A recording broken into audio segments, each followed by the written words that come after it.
요즘 증권사 리포트들 보면요. 하나같이 우리 금융지주를 이야기하고 있어요. 도대체 무슨 일이 있는 걸까요? 오늘 그 숨겨진 기회를 한번 제대로 파헤쳐 보겠습니다. 요즘 투자 좀 하신다 하는 분들 사이에서 가장 뜨거운 감자가 뭔지 아세요? 바로 은행주입니다. 아니 갑자기 왜 이렇게 다들 은행주 하는 걸까요? 오늘 이야기의 핵심이 바로 여기에 있습니다. 그 중심에는 기업 밸류업 프로그램이라는 게 딱 자리 잡고 있어요. 이게 뭐냐면 정부가 나서서 코리아 디스카운트, 그러니까 우리나라 기업들이 제 가치를 못 받는 이 고질적인 문제를 한번 해결해 보겠다, 이거거든요. 이 정책 덕분에 그동안 찬밥 신세였던 은행주의 스포트라이트가 확 쏠리고 있는 거죠. 자, 그래서 오늘 이런 순서로 한번 살펴볼게요. 먼저 은행주에 왜 이런 전환정이 왔는지 보고 그 속에서 우리금융은 어떤 위치에 있는지, 그리고 회사가 내건 40% 주주환원 약속은 뭔지, 또 비은행 사업은 어떻게 키우고 있는지, 마지막으로 우리가 뭘 눈여겨봐야 하는지까지 딱 정리해 드릴게요. 자, 첫 번째 순서, 은행주의 전환점입니다.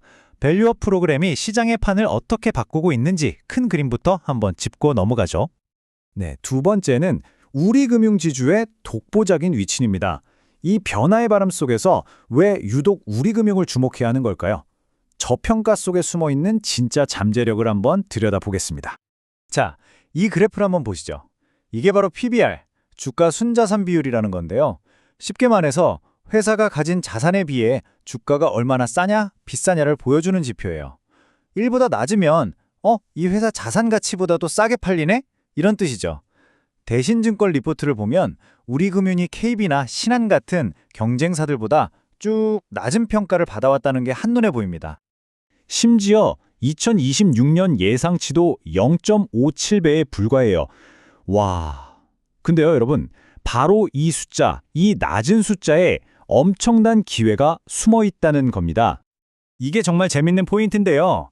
이렇게 낮게 평가받고 있다는 게 약점이 아니라 오히려 최대 강점이 될 수 있다는 거예요. 왜냐? 올라갈 룸이 그만큼 크다는 얘기니까요. 바로 이게 우리금융을 봐야 하는 가장 중요한 시작점입니다. 자, 그럼 세 번째, 40% 주주 환원 약속입니다. 이 지긋지긋한 저평가를 끊어내려고 우리금융이 꺼내든 카드가 뭘까요? 그 첫 번째 답이 바로 이 주주 환원 로드맵에 있습니다.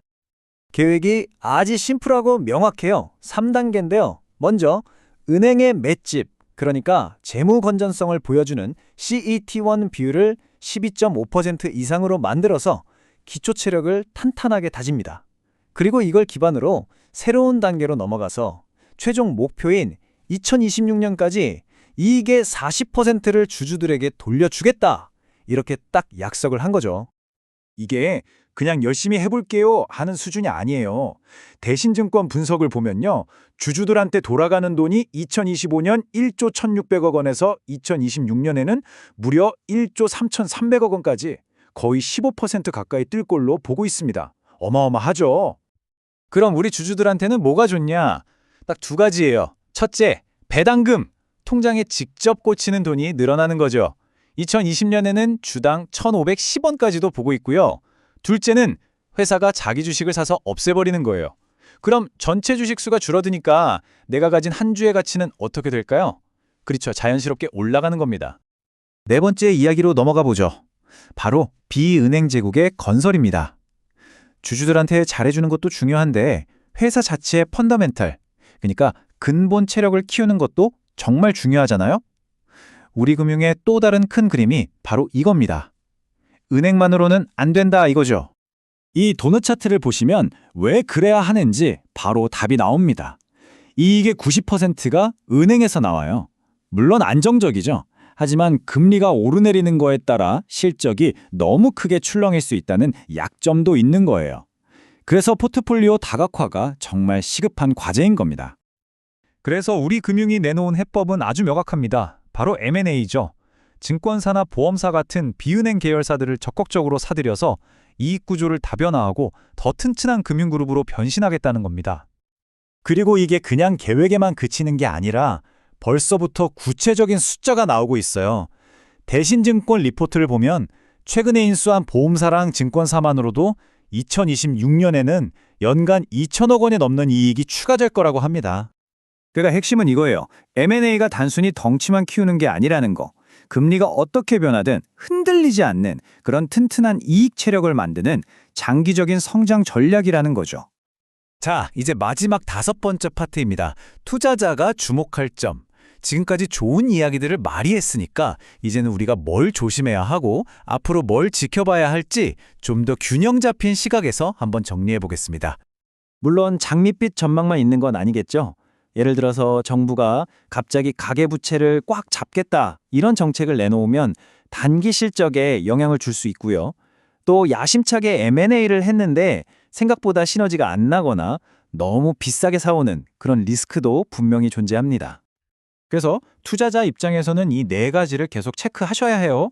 주주 환원 계획이 얼마나 더 구체적으로 나오는지, 또 새로 인수한 회사들이 잘 적응해서 시너지를 내는지, 그리고 CET1 비율 목표는 잘 달성하고 있는지, 마지막으로 정부의 밸류업 프로그램에 대한 추가적인 내용이 나오는지, 이런 것들이 앞으로 주가 방향을 결정할 핵심 포인트가 될 겁니다. 오늘 분석한 내용들을 딱 한 문장으로 정리하면 이렇습니다. 우리 금융지주 투자는 밸류업 프로그램이라는 정부 정책의 모멘텀에 올라타면서 동시에 비은행 포트폴리오 확장이라는 회사 자체의 성장 전략, 이 2가지를 함께 보는 듀얼 엔진 전략이라고 할 수 있습니다. 주주 환원과 사업 다각화. 이 명확한 2개의 축을 가지고 거대한 시장의 흐름을 타고 있는 우리 금융지주. 과연 이 오랜 저평가의 고리를 끊고 제대로 된 가치를 인정받을 수 있을까요? 이 질문을 여러분께 던지면서 오늘 이야기를 마무리할까 합니다. 오늘 전해드린 내용은 투자를 판단하는 데 참고가 될 만한 정보들을 정리한 것이고요. 특정 종목을 추천하는 것은 아니라는 점 꼭 기억해 주세요. 다음 시간에는 AI 혁명 속에서 또 다른 기회를 찾고 있는 숨겨진 수혜주에 대한 이야기로 돌아오겠습니다. 궁금하시다면 구독과 알림 설정 잊지 마시고요. 오늘 함께해 주셔서 정말 감사합니다.